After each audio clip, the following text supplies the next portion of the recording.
Hi and welcome to the channel. Today we will build another SFF PC using this Fractal Terra. I bought this for 14,000 pesos or around $250 US, which at the time is pretty expensive. Nowadays the price dropped to 13,000 pesos or around $230 US.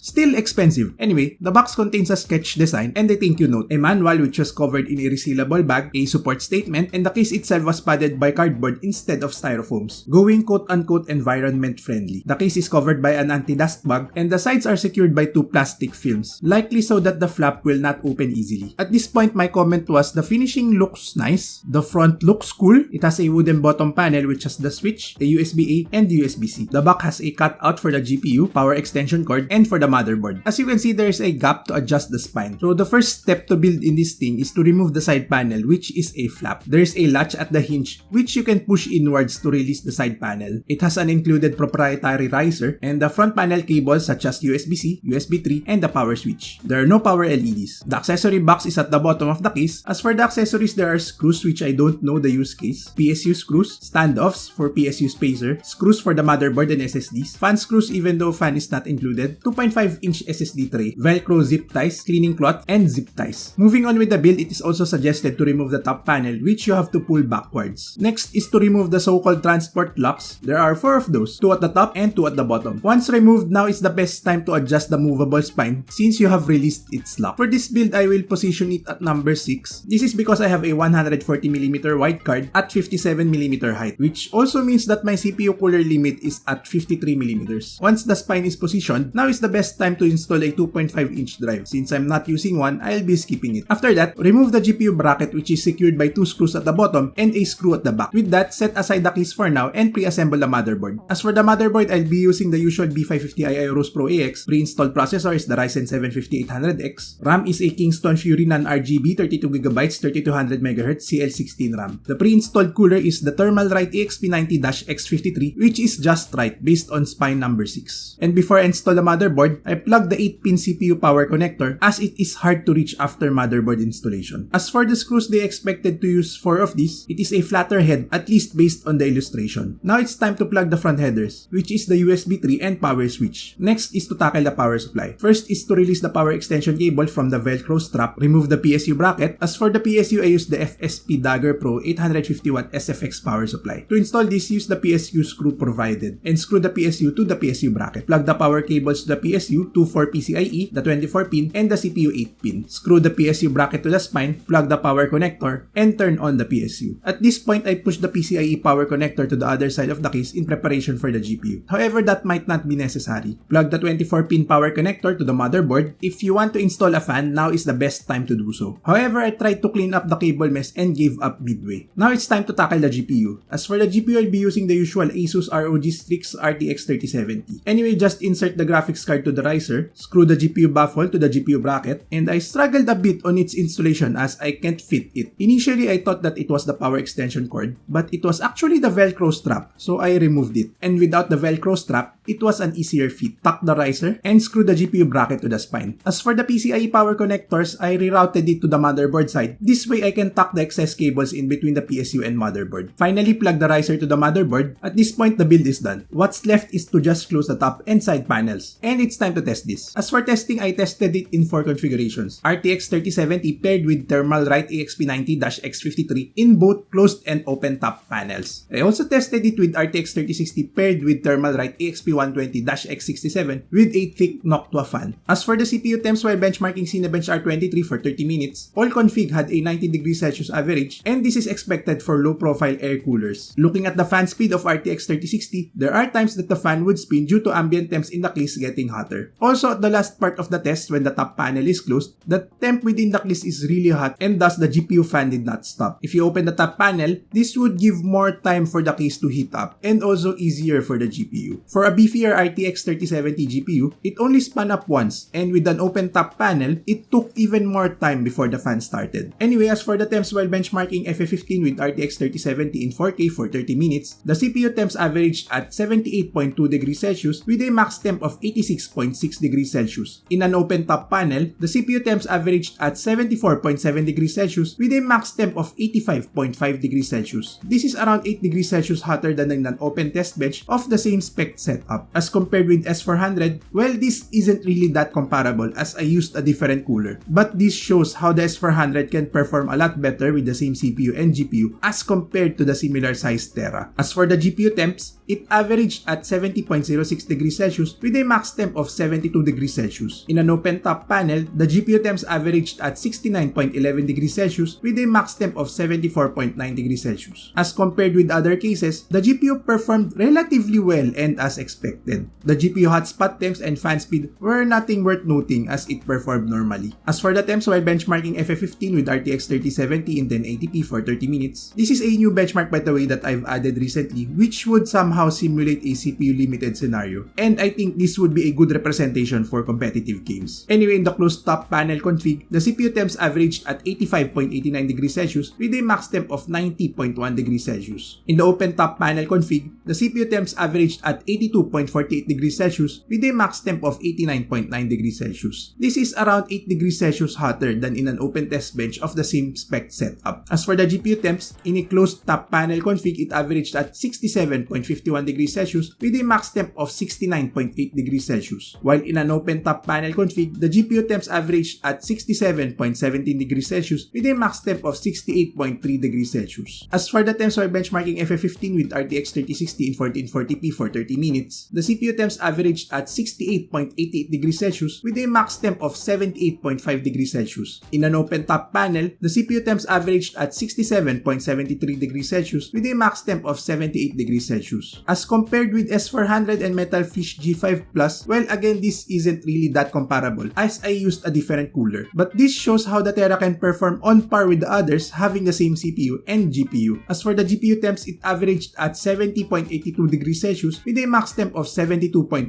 degrees Celsius. In an open top panel, the GPU temps averaged at 69.95 degrees Celsius with a max temp of 70.7 degrees Celsius. As compared with the other cases, the GPU performed relatively well and as expected. The GPU hotspot temps and fan speed were nothing worth noting as it performed normally. Overall, the temps are actually acceptable even without fan, although not phenomenal. As for the dislikes in this case, major concern would be the noise. It was really loud even with Noctua fans. For more information on why this is loud, see Gamers Nexus detailed video about Terra. Next thing that I don't like is the need to remove the GPU bracket in order to remove the GPU. With the typical sandwich style cases, you only have to unscrew the GPU baffle from the case and then remove the GPU from the riser. With Terra, you have to unplug the riser from the motherboard, unscrew 3 screws of the GPU bracket from the case, and that's the only time you can unscrew the baffle and unplug from the riser. I don't really see a compelling reason why Fractal did it this way. There are other sandwich style cases that didn't need this complication. Next complicated thing is the riser. Terra's layout isn't new. It's not a mesh room where the layout is really unique to optimize the space, thus requiring a different type of riser. Terra is just a typical A4 size sandwich style case. So my question to Fractal is, why complicate the riser? Shouldn't this just be a typical dual reverse riser that any SFF builder know at this point? Lastly, and a very minor dislike, is that I can't lift the case from the front. This is very personal as I always lift the case that I built to transfer between the rooms in this house for video shots, maintenance, and troubleshooting. For cases without handles, I like to lift them from the front and back rather than from the side. You know, for balancing purposes, but this is blocked. I have to lift it from the side. But that's very minor, just a nitpick. As for the likes, well, for one, the looks. It really looks good. I know that you can argue that the green Terra looks like a plant box, but for me, it's the prettiest plant box that I've seen. Second was the manual. I did not have many issues with it. Very easy to follow, they highlighted the screws that you need to unscrew, and so even with actually less words, it was easy to understand. Next is the upward swinging side panel. Honestly, at first, I took it as a gimmick, but as compared to a sideward swinging door, the upward needs less clearance from the side. As compared to a removable side panel, which you may slide or pop out, well, I personally prefer a swinging side panel as I don't have to think where I should put the side panel next. Next is the riser rail guard. I don't know what to call it. I think this can fix some of the issues that I had with some of my builds. There are times where I completed the build only to find out after turning it on that the riser was unplugged from the motherboard. With this, I don't think it will be an issue. As for my recommendations to buyer, try hard to install a 120mm thick fan at the bottom. This will improve temps. However, you need fan grills to ensure that the cables from the PSU will not hit the fan blades. Though I didn't test it, Optimum had tested this with a beefier GPU but with a cooler CPU, and his results were pretty good. Also, I think those were undervolted, but really impressive though.